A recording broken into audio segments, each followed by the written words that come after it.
ustedes, estar conversando un rato, bueno, sobre preocupaciones que me parece a mí que están atravesando toda América Latina, que tienen que ver justamente con esto que tú ya estás señalando, ¿verdad? El tema de la, no sé si de la desinformación o de qué hacemos con tanta información tan diversa, con información a medias, con procesos de información donde se juegan eh, fenómenos de salud, donde se juegan fenómenos políticos, Ujú, donde, digamos, nos estamos jugando procesos democráticos en ujú, general, me parece a mí, de posibilidades, de decidir, de acceso. Entonces, frente a esto, bueno, pues a mí me resulta muy interesante. Yo he sido desde hace yo creo que 20 años una militante de los procesos de comunicación y educación. mm, eh, es decir, no he sido teórica, sino que he sido militante. mm, He querido trabajar estos temas y hace algunos años se me dio la posibilidad de empezar a trabajarlos de manera más sistemática. ujú, Entonces, les voy a contar un poco lo que estamos trabajando, pero les voy a contar también las preguntas que nos hacemos, las cosas que no nos están funcionando, un poco porque a mí lo que me gustaría es, en efecto, que este espacio, esta hora que se nos ha regalado, sea una hora de conversa y de intercambios, ¿no? Entonces, bueno, ujú, eh, voy a presentar como algunas reflexiones muy iniciales. Yo tengo que contarles que yo soy parte de un equipo que se llama Alfabeta Media en El ujú, Salvador, que está integrado por mi universidad, que es la Universidad Centroamericana, y la Escuela de Comunicación Mónica Herrera, que es una escuela que está acá en Ecuador y en Chile. La Escuela de Comunicación Mónica Herrera tiene un énfasis muy vinculado hacia publicidad, marketing y producción de diseño, digamos, muy exquisito. Y la UCA tiene fama de que nosotros somos una institución más vinculada a fenómenos de realidad, de comunicación social, de compromiso con los ujú, territorios. Entonces, hacemos un buen match, digamos. mm, Nos complementamos muchísimo y hemos venido trabajando estos temas y lo hemos venido trabajando en un país que yo le llamo el país de las maravillas. ¿Por qué? Porque en redes sociales y en distintos espacios nosotros nos estamos vendiendo al mundo como un país en donde las cosas están pasando, son maravillosas. Tenemos un presidente increíble. Cuando yo voy a otros países, los taxistas me felicitan y me dicen, ese presidente de su país está haciendo cosas extraordinarias. Y bueno, yo me preocupo poco, ¿no? Porque este presidente que ha construido este país de las maravillas, este lugar donde por primera vez Bitcoin es una moneda de circulación legal, que es una moneda digital, este presidente que es como alguien que se sale de los guiones y dice cosas a los poderosos que nos emocionan, este ujú, presidente que fue seguido por un candidato presidencial colombiano, por ejemplo, que intentó pegarse y decir yo soy el Nayib Bukele colombiano, como hay alguien en República Dominicana diciendo yo soy el Nayib Bukele dominicano. En realidad es un presidente que no construye ciudadanías, que no construye ciudadanías digitales, puedo abundar en eso después, sino fans. Lo que produce son seguidores emocionales y lo hace a través de una penetración muy grande en las redes sociales. Lo hace a través fundamentalmente de tres grandes herramientas de comunicación, que son la desinformación, que es lo que estábamos hablando. Es una desinformación que es coherente y creíble, es decir, él no dice cosas que no parezcan que son reales o que sean reales en cierta medida.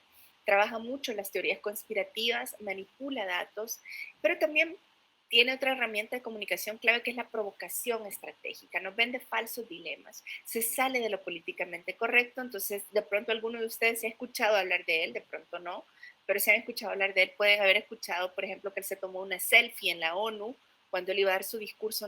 Entonces se sale de lo políticamente correcto y esto le permite controlar la agenda y el framing, es decir, no solo de qué hablamos, sino de qué manera abordamos estos temas. Y finalmente el uso de redes sociales. Uno de los estudios más recientes que nosotros hicimos nos mostró que el equipo de comunicaciones del presidente se tarda 12 horas en posicionar un tema del que él quiere que nosotros hablemos, mientras que las organizaciones sociales, la sociedad civil, se tarda 512 horas en posicionar un tema. Es decir, nos tardamos 500 horas más que el equipo de comunicación del presidente. Por tanto, la comunicación hegemónica, la comunicación mainstream y los datos de los que nosotros hablamos, los temas que nosotros hablamos, vienen dados por el peso muy grande de esta propuesta en estos momentos del Estado salvadoreño. Entonces, eso nos preocupa a nosotros.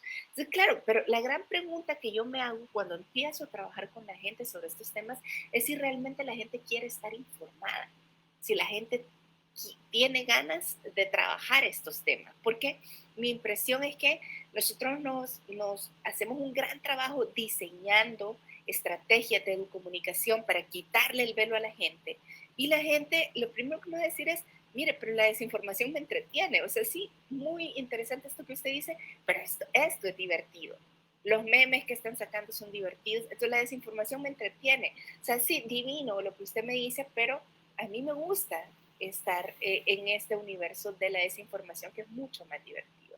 El otro elemento es que, a ver, la desinformación en realidad la gente no la suele ver, en el caso de Centroamérica al menos, no voy a hablar más allá, no la suele ver como desinformación, es información que yo construyo desde mi propio sentido común. Pasa que quienes estamos en la universidad, quienes hemos tenido el privilegio de formarnos un poco, sabemos que el sentido común es no necesariamente nos muestra la realidad, porque la realidad, como nos decía Stuart Hall, es una realidad que se nos oculta, que no se nos muestra. Por eso tenemos que entrenarnos en metodologías de investigación para que, como nos decía Rosana Reguillo, poder ver más allá de lo evidente, porque lo evidente no necesariamente es lo real. Pero la gente dice, desde mi sentido común, yo te voy a contar, por ejemplo, cómo puedes adelgazar más rápido y te voy a crear estrategias. Entonces, la desinformación me hace sentir que yo estoy produciendo conocimiento,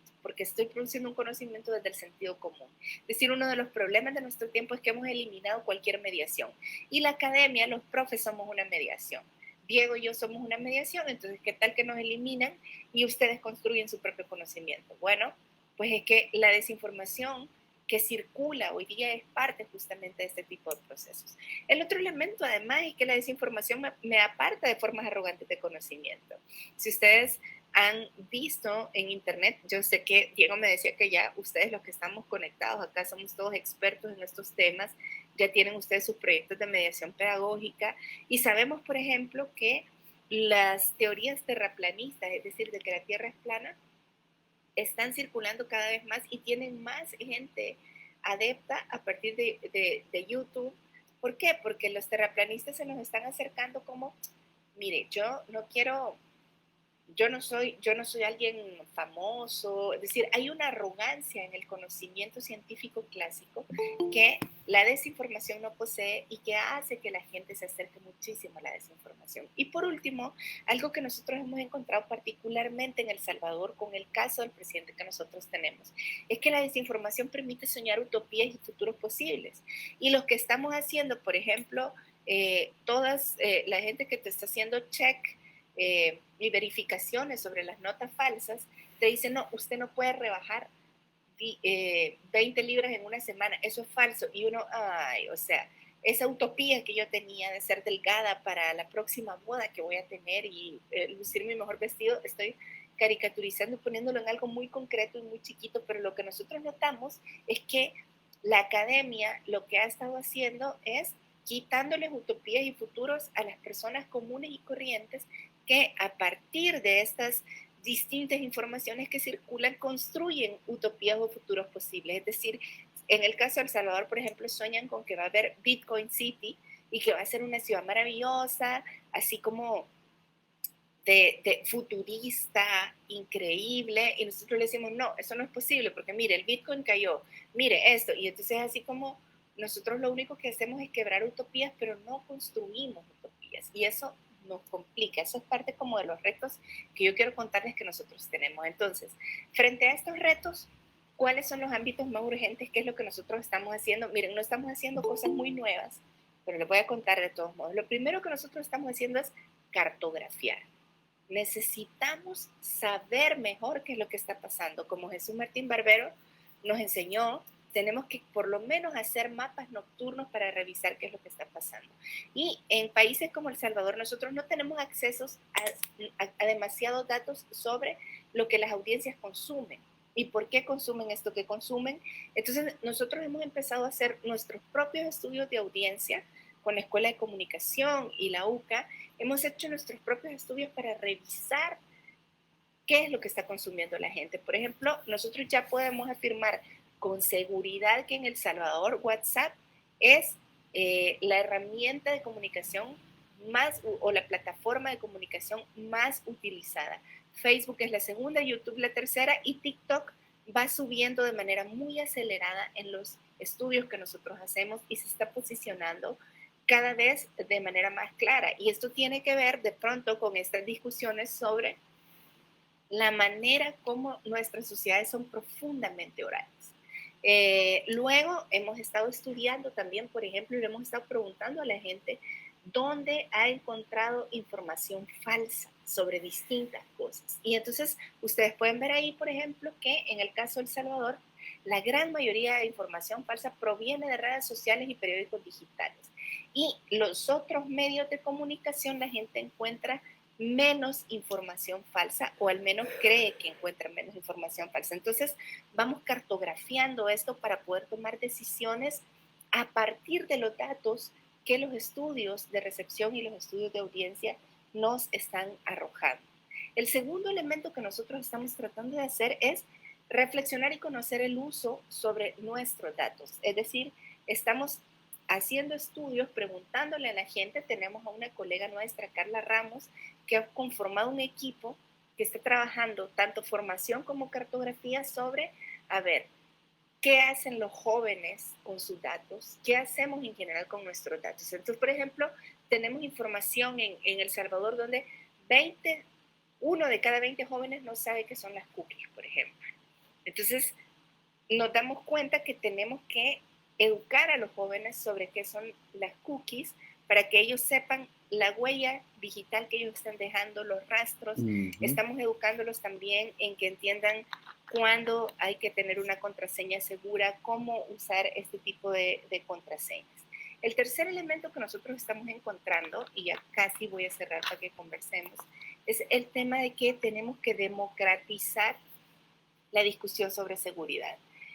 ¿Qué quiere decir esto? Que tenemos que entender, como nos dice Paula Ricaurte desde el TEC de Monterrey, que tenemos que entender que hay una geopolítica tecnológica, que la tecnología no es neutra, que cuando nuestra compañía telefónica nos dice, le doy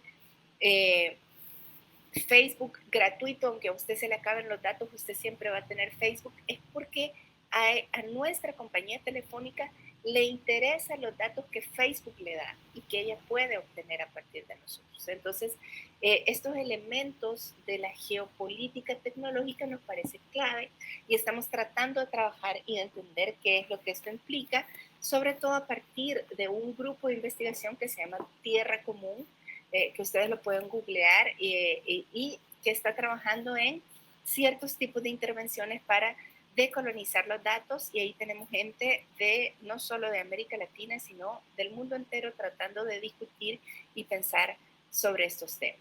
Y lo cuarto que nosotros estamos haciendo es, estamos experimentando. Nosotros hemos creado acá un laboratorio de alfabetización mediática y el laboratorio tiene esta idea. Vamos a experimentar, es decir, no vamos a crear una única manera como nosotros vamos a hacer alfabetización mediática, sino que vamos a ir probando distintas maneras. Entonces, nosotros tenemos procesos de verificación de noticias para decir, mire, esto que están diciendo acá no es cierto. Nosotros tenemos cursos que estamos impartiendo, que son cursos online. Tenemos un juego que nosotros hemos implementado. Tenemos podcast que estamos trabajando.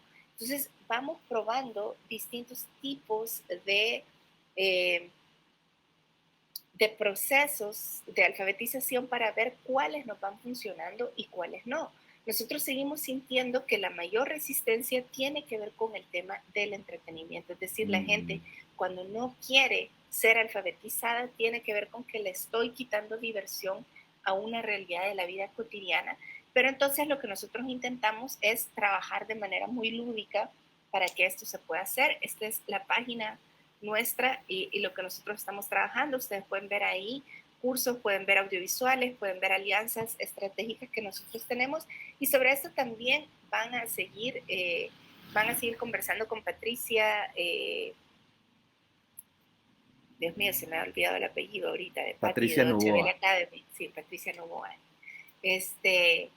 Van a seguir platicando con Patti, que también está trabajando con nosotros. Entonces, claro, nuestra gran pregunta es de qué sirven todos estos esfuerzos que nosotros estamos haciendo. Bueno, esperamos que sirvan en la medida en que están construyendo ciudadanía digital, ciudadanía más informada frente a un contexto salvadoreño y centroamericano en donde los grandes aparatos de comunicación lo que están buscando es no construir ciudadanía, sino construir fans que se muevan a pura emocionalidad. Eso es lo que yo diría de entrada y nos queda un ratito para conversar, o sea, me apuré justamente para eso. Qué interesante, Amparo. Qué cosa tan apasionante y tan interesante has mostrado a los seguidores que tenemos aquí conectados, a los estudiantes de este curso de didáctica, los medios con los cuales sincronizamos estas charlas. Precisamente ellos están formándose como docentes para el área de tecnología de informática. En este curso que ya está ubicado en séptimo semestre, pues están como en medio de unas prácticas que ya han hecho y otras de aula que van a hacer. Y creo que estas provocaciones y toda esta visión tan amplia que das nos permite también inspirarnos, motivarnos y generar procesos también aquí directamente en el aula de clase. Entonces, esas son de las cosas como más inquietantes, más apasionantes que encuentro de mi parte, desde mi punto de vista, mientras la gente se anima a escribirnos ahí en el chat sus opiniones, sus preguntas o a levantar la mano para abrir el micrófono, pues yo les voy recordando algunos temas claves que ha tocado aquí Amparo. Pues primero que todo, la idea de que eres una activista y eres una militante más que teórica, pero que definitivamente sí hay muchas publicaciones tuyas. También hay una publicación más o menos reciente de Omar Rincón, un amigo en común, que organizó también una mirada del papel de las comunicadoras en Latinoamérica, a veces tan invisibilizado, y creo que eso demuestra que también nuestras mujeres comunicadoras, investigadoras están desde hace tiempo construyendo teoría, seguramente desde la experiencia y desde la práctica. Tú ibas a comentar Ahora, algo, Amparo. sí, solamente para agarrar la provocación, porque Omar es justamente uno de los teóricos de comunicación, digamos, que vive diciéndonos, y yo quiero lanzar esta discusión ahora para todos los que estamos acá, ¿verdad? Vive diciéndonos que la alfabetización mediática es algo que no sirve de nada, ¿sí? E insiste que eso tiene que ver con que la gente no quiere ser alfabetizada. Y ese es justamente como uno de los grandes quebraderos de cabeza que yo he tenido, ¿verdad? Es decir, yo entré, a ver, yo estudié periodismo y entré muy rápidamente a trabajar con maestros, con gente en educación, ¿verdad? Y entonces, claro, lo que Omar Rincón nos insiste es, la educación es una cuestión súper aburrida. Nosotros somos como el rey Midas del aburrimiento, volvemos aburrido todo lo que tocamos, ¿no? Entonces, creo que uno de los grandes retos en la alfabetización mediática es justamente cómo, digamos, cómo devolvemos, me acabo de salir de la otra cuenta, cómo devolvemos al espíritu crítico un elemento interesante. Entonces, a mí me encantaría, por ejemplo, ahorita que ustedes me dijeran cuáles son como las 10 prácticas, el top 10 de parecen las mejores prácticas de alfabetización. Sí. Pues qué reto. Podemos escribir en el chat y discutir a partir de eso. Excelente. Excelente. A ver, Adriana ya se animó a partir de esto. Ajá. Y dice, creo que sí es importante sobre todo para no replicar información falsa. Sí, Y entonces, a ver, ¿cómo hacemos? Es decir, bueno, ahí, digamos, nosotros les cuento algo que nosotros hicimos. Nosotros les preguntamos a la gente, a ver, ¿usted ha visto información falsa? Sí, no, no. El 90% de la gente nos dice, sí, he visto información Ujú. falsa. Entonces le decimos, a ver, ¿cómo sabe usted que es falsa? Bueno, porque no tiene autor, porque nadie más la dijo, no sé qué. Y entonces le dijimos, a ver, ¿y usted ha compartido información falsa? El tema que Adriana está colocando. Y entonces, usted ha compartido información falsa sabiendo que es falsa. Si primero preguntamos si había compartido, la gente nos decía que no, pero cuando le empezamos a preguntar, ¿usted ha compartido información falsa sabiendo que es falsa? Hubo como un 20% de la gente que nos dijo que sí, Ujú. que la compartía sabiendo que era falsa. Ujú. Eso me pareció muy interesante porque quiere decir que este, hay gente que comparte la información como por divertirse. Ajá. Claro, ahora que tú hablabas del caso Bukele en San Salvador, nosotros me hiciste acordar, y creo que algunos de nuestros participantes acá, sobre todo de Colombia, recordarán el fenómeno Rodolfo Hernández, que algunos periodistas lo llamaban digamos, el candidato meme, y que María Jimena Duzán, una periodista colombiana, organizó unos podcasts con los jovencitos, con los tres jovencitos que organizaron toda la estrategia en TikTok y en redes sociales donde explicaban cómo fue que convirtieron a Rodolfo Hernández en un rockstar, digamos, de las redes sociales y cómo la gente lo que hacía era buscar precisamente divertirse con él y seguramente muchos de sus electores, más que elegir a un presidente, estaban eligiendo era a un TikToker, ¿cierto? Entonces, Claro. Ujú. Entonces, digamos, este fenómeno, y es un fenómeno global, que yo ujú, no sé, digamos, así exactamente es, dónde empieza, pero que tenemos ya algún tiempo, es decir, de claro. estarlo viviendo. Eh, Claudia está diciendo acá, tener información segura es muy trabajoso, en general las Ujú, personas no se involucran en el tema, con ujú, el tema de investigar el origen, no hay costumbre ujú, de hacerlo, y yo creo que esto se cambia en la escuela por la formación desde niños. Yo estaría súper de acuerdo con Claudia. Yo creo ujú, que es súper sí, importante y yo tengo la sensación, aquí puedo hacer un mea culpa, ujú, eh, luego voy a negar que dije esto, ¿no? Pero digamos, yo creo que nos estamos enfocando a veces demasiado, estoy pensando en voz alta hacia el proyecto que yo estoy haciendo, que nos enfocamos demasiado en adolescentes y ajá, Claudia está poniendo algo que es clave, que es el tema de ujú, niños. claro. Es decir, creo que hay menos trabajo, al menos en el mundo latinoamericano, Ujú, de cómo alfabetizar a los niños y hay más trabajo de cómo alfabetizar a los adolescentes. Nosotros, por ejemplo, alfabetizamos en la universidad, vamos a tener una ujú, campaña lúdica de vacunación contra la desinformación, ujú. vamos a dar de hecho carnets de vacunación, como los Qué carnets de bien. vacunación que ahora se han puesto de moda, ¿no? Pero me parece muy interesante este punto que Claudia está apuntando, Sí, creo que es un punto clave. ¿verdad? Amparo, hay algo que pienso en estos momentos.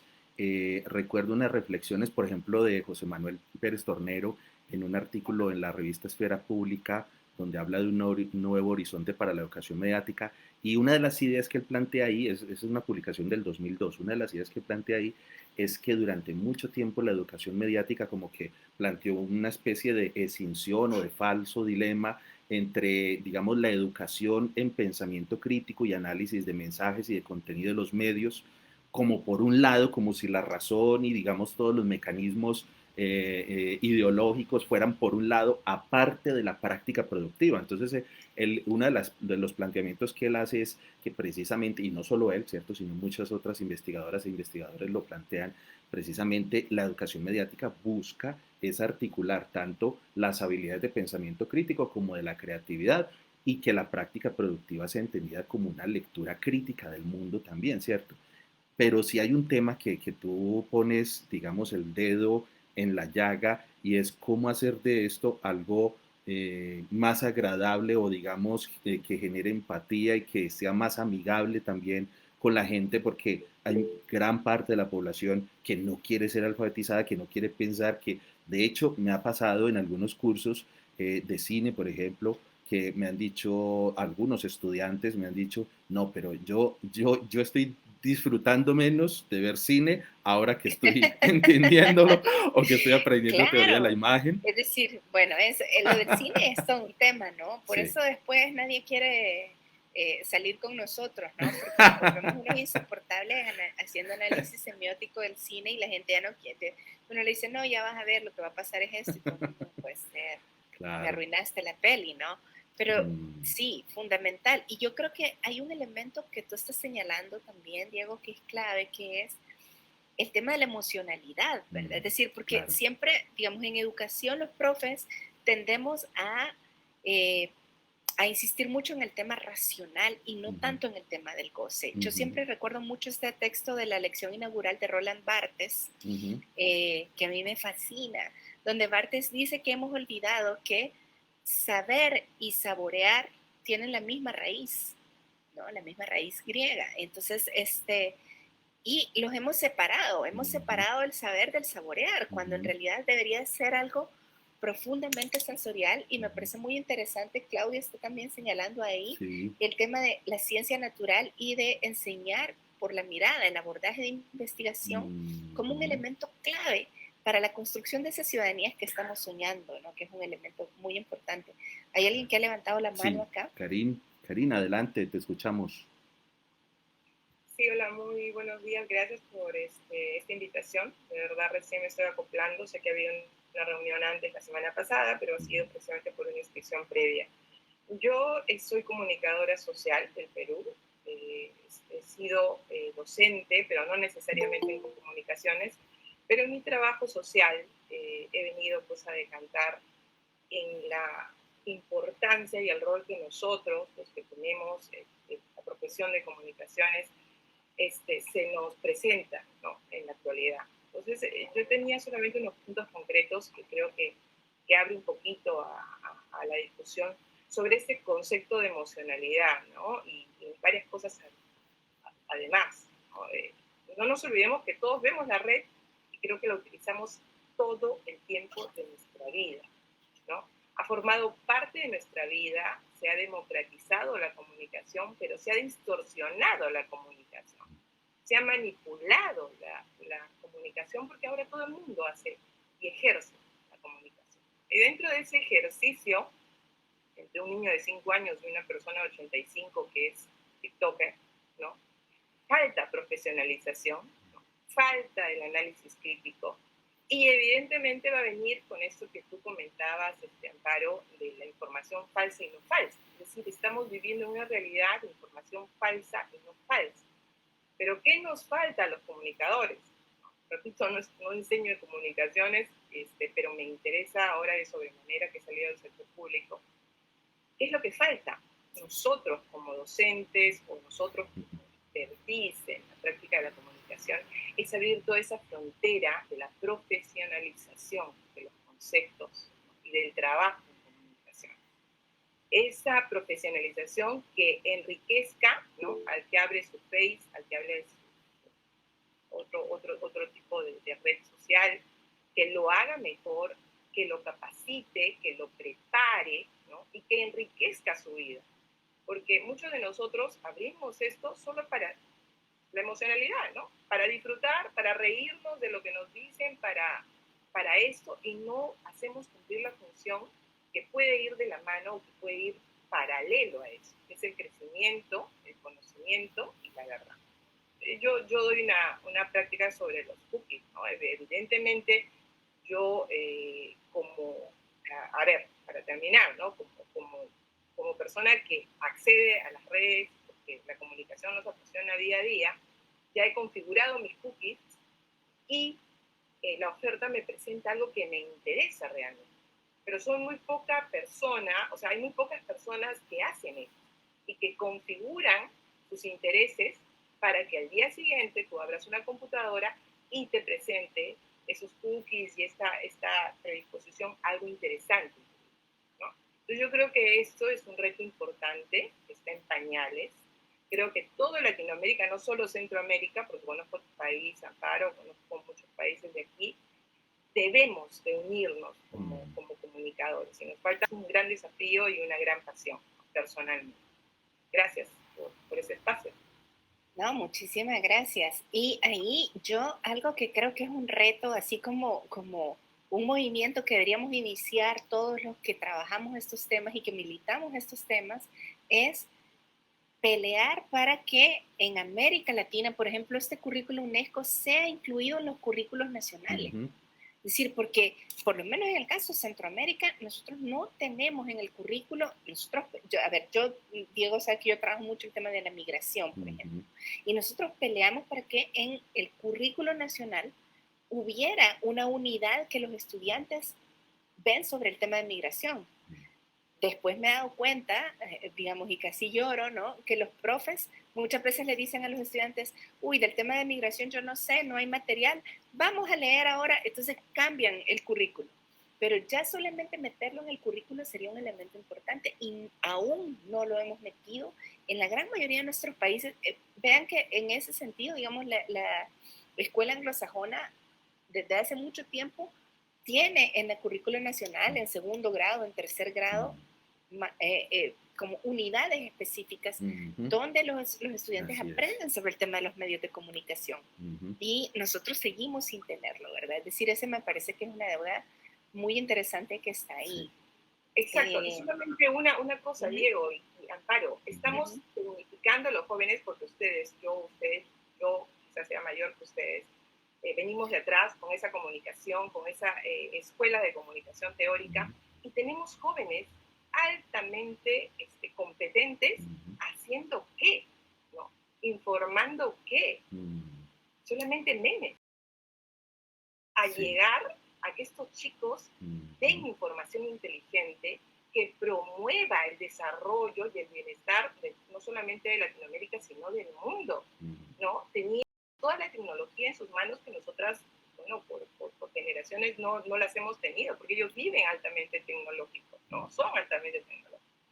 Entonces, ¿qué estamos haciendo para que estos chicos tengan este criterio, manejen recursos que realmente cambien, ¿no? Las cosas. definitivamente, gracias. Voy a cerrar con algo de lo que está señalando, pero quiero retomar antes. Bueno, Margarita Alfaro estaba diciendo que tenemos que validar distintas fuentes y ser cuidadosos debido a que las noticias falsas se comparten muy rápido. Yo creo que lo interesante en estos laboratorios educativos, lo que nosotros tendríamos es que empezar a discutir con nuestros estudiantes, con nuestros chicos, por qué comparten tan rápido la noticia falsa, cómo se mueve, es decir, quién mueve esa nota, ¿verdad? Me ujú, parece que esos elementos ujú. nos darían mucho para poder intervenir de manera más quirúrgica sobre lo Sí. que nosotros estamos queriendo intervenir. Luego Miguel Ángel Agudelo está diciendo, también se ha visto que fuentes que uno cree que son fiables comparten información falsa. Por ejemplo, la senadora que compartió la imagen de Luisito Comunica como entonces, el proceso de curaduría de Ujú, información que uno hace se vuelve cada vez más complejo y eso es totalmente así, ¿verdad? Es decir, hay medios así como honorables como El País que han caído en información falsa. La BBC se dieron cuenta ahorita cuando se murió la reina Isabel, ¿no? Que la BBC se puso de negro antes de lo que tenía que ponerse, después se quitó y todo el medio mundo otra vez en la sociedad del entretenimiento estábamos así ujú, como se murió o no se murió, ¿qué vamos a hacer? ujú. ¿Nos ponemos todos de negro o no nos ponemos? ¿No? Es decir, y entonces, claro, hay ahí como un elemento interesante en esto. Roselena dice, a ver, el pensamiento occidental es sin de razón y emoción, en tal sentido, me parece muy chévere esa imagen que no, el reto es lograr la famosa sutura simbólica, es una imagen hermosa, ¿no? Es decir, tenemos que volvernos a juntar un poco más y la educación siempre va a tener ese reto, ¿no? Ujú, Ustedes vienen de la tierra de Jesús Martín Barbero, ¿no? Que yo también lo he estudiado muchísimo y Martín Barbero siempre fue un obsesionado de tratar de romper los dualismos clásicos ujú, que el pensamiento griego occidental nos ha metido en la cabeza. ujú, Y uno de los problemas es que nuestro sistema educativo nos sigue reproduciendo los dualismos de ujú, esto es bueno y esto es malo, ujú, esto es verdadero y esto es falso, y no toda la ujú, escala de grises. Es decir, la desinformación no viene solo de notas completamente ujú, falsas, sino de notas que tienen algo verdadero y algo falso, ¿no? Es decir, yo siempre entro diciendo, yo soy muy crítica con el presidente que yo tengo, pero el 80% de lo que el presidente dice es cierto. pero hay un 20% que no. Y eso me da mucho problema porque la gente no logra analizar qué es lo que está pasando ahí. Y luego te veo cara de querer hablar, Diego. Eso lo leo. David Gómez dice: ¿creen que estos fenómenos desinformativos se deben también a la inmediatez y fácil acceso a la atención pública? Uy, lo podemos discutir. Diego, antes de la discusión. No, muy interesante. Qué bueno que se genere esta conversación. No, yo más que dar como mi punto de vista, aunque sí, por supuesto que me provocan muchas ideas este diálogo y este debate que se ha organizado acá. Yo quisiera ver si alguien más tiene preguntas, tiene inquietudes, tiene comentarios. Mientras tanto, un saludo a Adriana Patiño, que ha estado muy activa tanto en la charla de las 10 como ahora en esta charla con Amparo. A Claudia, que es desde Sao Paulo, hemos venido compartiendo investigaciones y muchos trabajos en conjunto, y ella allí nos habla de su trabajo, de su labor también desde las ciencias naturales. Ella hace alfabetización también en torno a las ciencias sociales, al fomento del espíritu científico con niños, y también tiene un trabajo muy bello con docentes, con padres y con niños de necesidades educativas especiales. Así que Claudia tiene unos retos grandísimos y en parte los enfrenta desde la alfabetización ética informacional. Ella nos dice, tener información segura es muy trabajoso. En general, las personas no se involucran con el tema de investigar el origen. No hay la costumbre de hacerlo, y yo creo que esto se cambia en la escuela por la formación desde niño.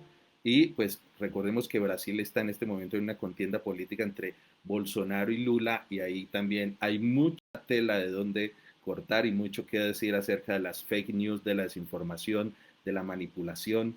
Bueno, por aquí Margarita Alfaro también nos escribió, Miguel Ángel Agudelo, y que sigue ahorita a las 12 con otros 3 estudiantes que pasaron por el curso de didáctica de los medios y nos van a mostrar sus trabajos de final de curso del semestre pasado alrededor precisamente de los currículos AMI.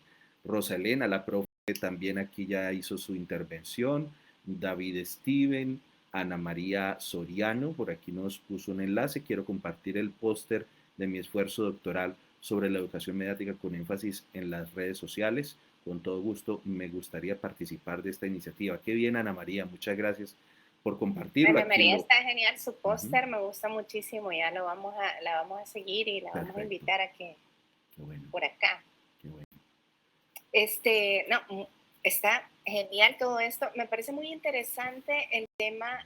A ver, quiero volver a lo que está colocando David Stevens sobre si los fenómenos de desinformación se deben a inmediatez y fácil acceso a la atención pública. Yo estoy leyendo ahorita a un autor que yo vengo siguiendo desde hace algún rato, no sé si ustedes lo han leído alguna vez, se lo estoy colocando ahí, que es Daniel Innerarity. Este teórico español, él tiene un observatorio sobre temas vinculados a procesos de digitalización de la sociedad, y acaba de escribir uno de sus últimos libros, se llama La Sociedad del Desconocimiento. A mí me parece muy interesante porque en parte de decir que nosotros nos quejamos ahorita del tema de la desinformación como si antes hubiéramos estado súper bien informados, como si nunca a la ciencia le hubiera costado convencernos de que las vacunas son importantes, por ejemplo.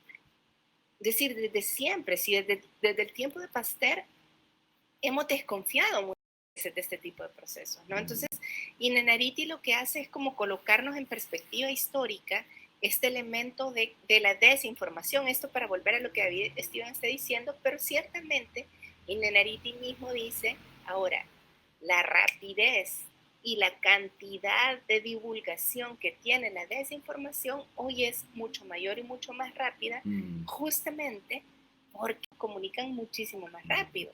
Antes necesitábamos, no sé, que amaneciera y yo llegaba y le decía, Diego, ¿viste lo que pasó ayer en la noche? Y decía, uy, sí, Amparo, mire qué barbaridad. Y empezábamos, y en esa discusión habían procesos de desinformación o nos reforzábamos mutuamente nuestras creencias, a veces falsas, ¿verdad? Uy, yo no me voy a vacunar, ¿usted se va a vacunar contra el COVID? No, yo no. ¿Y por qué me voy a vacunar? Mire, yo no, me voy a esperar a ver si a la gente le sale cola de pescado y después pero era más lento este proceso, ahora es muchísimo más rápido. Entonces nosotros tenemos que entrenarnos justamente porque para poder, es decir, para mí una de las grandes preguntas que hago a veces es, empiezo preguntándole a la gente, ok, a ver, somos todos comunicadores acá, trabajamos el tema de desinformación. Levántenme la mano cuántos de ustedes han compartido alguna vez una noticia falsa sin saber que es falsa. O sea, yo he compartido noticias falsas. Desde la muerte de Vicente Fernández, que yo lo maté 3 veces antes de que se muriera, y yo, Dios mío, hasta llamaba a mi mamá, ¿verdad? Mamá, se murió Vicente Fernández, lo siento, ¿no? Es decir, dándole el pésame a una fan. Y después, mamá, mire, no se murió, que no se murió, ¿verdad? Entonces, desde ese tipo, ¿por qué? Porque uno reacciona inmediatamente, ¿no? Es decir, y a veces nosotros discutimos de esto, yo creo que uno de los retos, y estoy anotándome aquí retos, es el tema también de reflexionar esto en el entorno del capitalismo digital en el que nosotros estamos inmersos. Es decir, ¿por qué la información ahora circula más rápido, como está diciendo, como nos estaba preguntando David Steven? Pues circula mucho más rápido porque hay unas industrias, unas empresas que están ganando mucha plata con nuestro clic y con nuestra desinformación. Es decir, que hay un elemento del capitalismo global, extractivista, que nos saca datos a partir de esa desinformación y le interesa que nosotros sigamos así. Es decir, estamos luchando, no solo estamos luchando contra la vecina que hay, qué barbaridad, que quiere, no sé, meternos en el chisme, estamos luchando contra un aparataje que quiere mantenernos de esta manera, ¿no? Aquí está Carlos Mario Marín, que está diciendo la comunicación tiene íntimamente la ligación con los intereses de los factores reales del poder. Sí, en esa puja histórica entre intereses diversos quedamos sometidos a la desinformación. Por esta razón hay que adquirir los elementos adecuados que nos permitan identificar fuentes, intereses y necesidades. Y Ana María Soriano nos está diciendo, no es que vendan tus datos, es que con tus datos venden. Sí, exacto. Bueno, sí, ¿no? Es decir, como decía un colega mío, ¿no? Que decía, cuando te ofrecen algo gratis en internet, tú eres el producto. Sí, a ti te están vendiendo. Chao, punto final, paremos de contar, ¿no? Así es. Diego. Pues qué interesante, Amparo. Aquí, esto está para que nos quedemos mucho más tiempo y yo te invito, Amparo, una vez a que nos permitas convocarte nuevamente en una actividad quizá más amplia, más adelante, que podamos planear entre todos, que tú puedas, que contemos contigo, quizá para el próximo año que vamos a celebrar los 10 años de existencia de EduMedia 3 en este panorama de la educación mediática y de la educación y los medios. Porque realmente creo que has logrado provocar una discusión, un debate muy interesante. A veces la gente es un poquito tímida en estas plataformas, pero no, por el contrario, aquí creo que se ha generado una conversación bastante apasionante y esto es lo que pretendemos, ¿no? Además de difundir en este espacio lo que se está haciendo en el mundo, en este caso con el tema de este año que son los currículos de alfabetización y los microcurrículos de alfabetización mediática e informacional en la formación docente, pues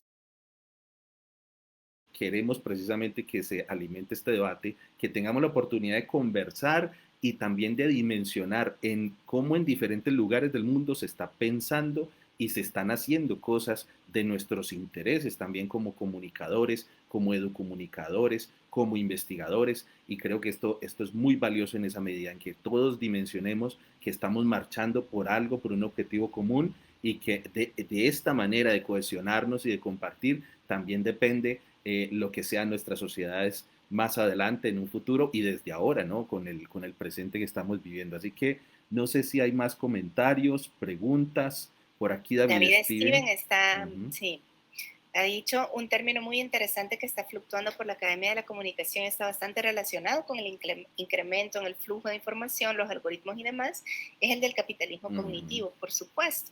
Sí, de alguna manera, digamos, el capitalismo cognitivo es un trocito de ese capitalismo extractivista que nos extrae de todo, ¿no? De datos, conocimiento y por supuesto recursos naturales que no son renovables como alguna vez pensamos.